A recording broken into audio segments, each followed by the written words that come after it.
Half-Blood, but she witnessed Talia's death firsthand by one of the monsters, and since then she's stayed at camp year-round. Grover, he accompanies Percy along with Annabeth, and he's Percy's protector. But according to the Council of Cloven Elders, Grover didn't bring Percy safely back to Camp Half-Blood the night the Minotaur attacked. Percy, he carried him onto the camp property, and in the Council's eyes, Grover also failed to bring Talia to safety so many summers ago. And it still breaks his heart thinking about that.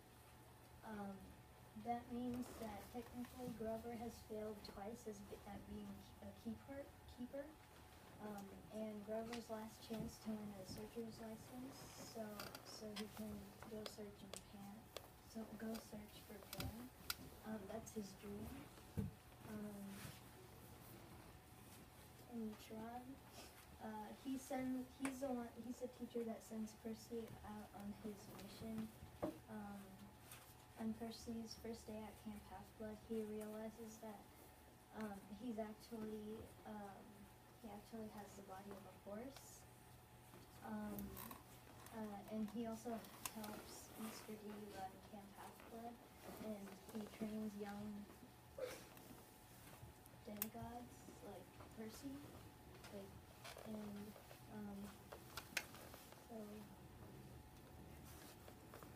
and this is Percy's father.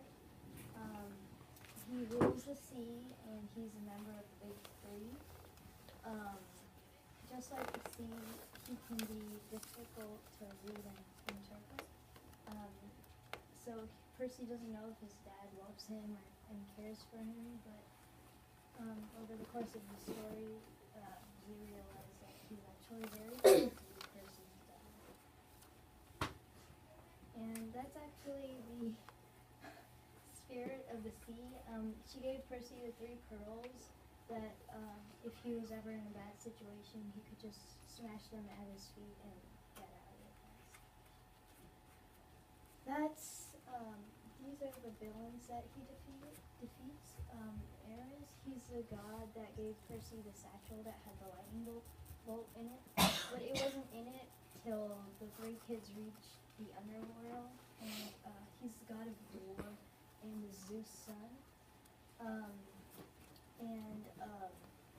Ares gave Percy, Annabeth, and Grover a mini quest, and he wants them to retrieve his shield, which he left at a water park in Denver. So,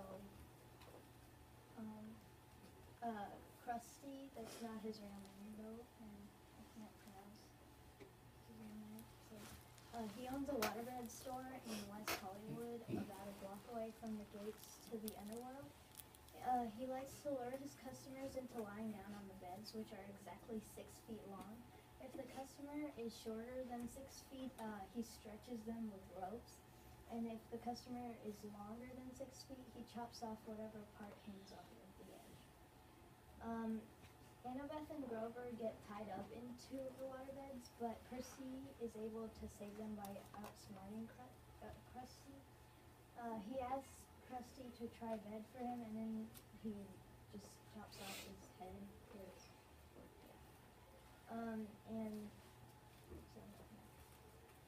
And Medusa disguises herself as Auntie M, who owns a roadside shop, and she can turn people into statues, just by looking at her face. So she keeps her face covered. And then this is Dodds and the Furies.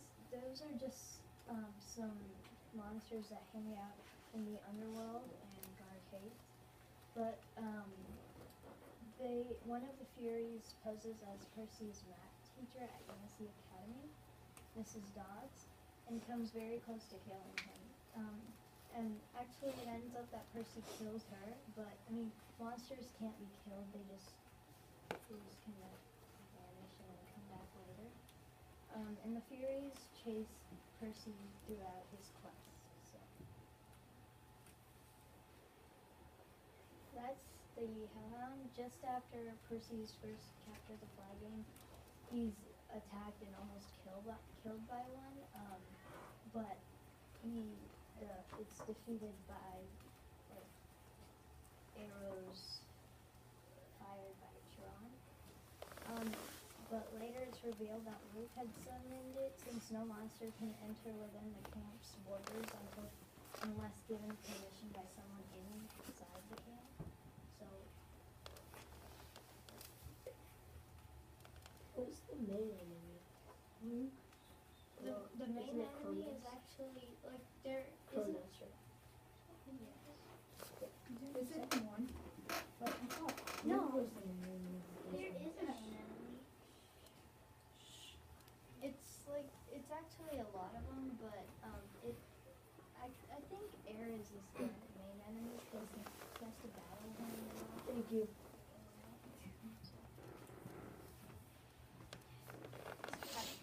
Our next slide is the video game.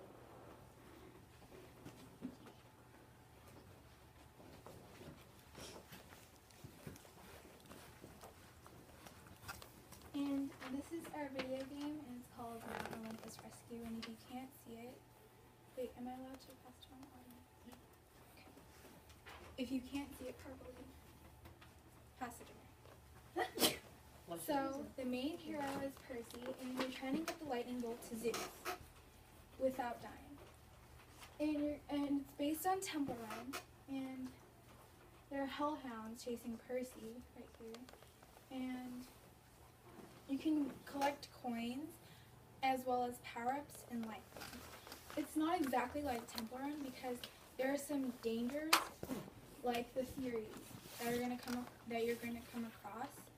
And to get through those, you can use lifelines and power-ups.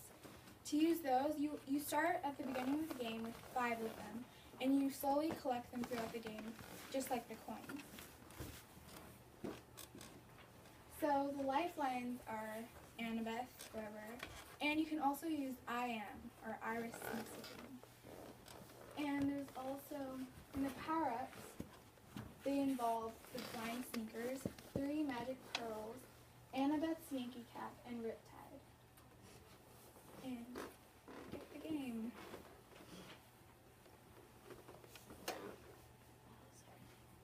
The next slide is